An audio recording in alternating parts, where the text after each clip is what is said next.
नमस्कार मित्रांनो आणि स्वागत आहे तुमचं आपल्या एक छोट्याशा व्हिडिओमध्ये. मित्रांनो, तुम्हाला माहिती आहे का, आपल्या गाडीची जे टायरची लाईफ असते ती एक 40 ते 50,000 किलोमीटरपर्यंत असते.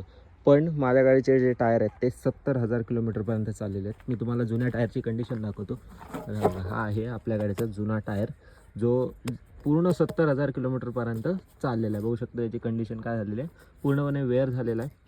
आणि हा वेअर झाला आहे, प्लस ह्याची जी साईडला जर बघितलं एकदम सेम आहे, दोन्ही साईडनी सेम वेअर झालेला आहे. हे का माहिती आहे का, कारण की आपण आपल्या गाडीची जी व्हील अलाइनमेंट आणि बॅलन्सिंग आहे, त्यासोबतच टायर रोटेशन जे आहे ते वेळच्या वेळी करतो. आता तुम्हाला प्रश्न पडेल की टायर रोटेशन जे आहे ते कधी करावं किंवा व्हील अलाइनमेंट बॅलन्सिंग कधी करावी. तर मित्रांनो, टायर रोटेशन जे आहे ना आणि व्हील अलाइनमेंट हे आपल्याला प्रत्येक 5,000 किलोमीटरला करायची आहे, किंवा मग एक लॉंग ट्रिप झाली तर तुम्हाला टायर रोटेशन आणि व्हील अलाइनमेंट हे करून घ्यायचे. त्यानंतर व्हील बॅलन्सिंग जी आहे ती प्रत्येक 10,000 किलोमीटरला केली तरी चालते. त्याच्यामुळे काय होईल की तुमच्या ज्या गाडीचा जो टायर आहे तो एकदम व्यवस्थित वेअर होईल आणि टायरची जी लाईफ आहे ती जास्त राहील, म्हणजे टायर तुमचा जास्त किलोमीटर चालेल. आता माझ्या गाडीचा टायर जो आहे तो 70,000 किलोमीटर चाललेला आहे. तर कशी वाटली छोटीशी इन्फॉर्मेशन कमेंट करून नक्की सांगा. धन्यवाद.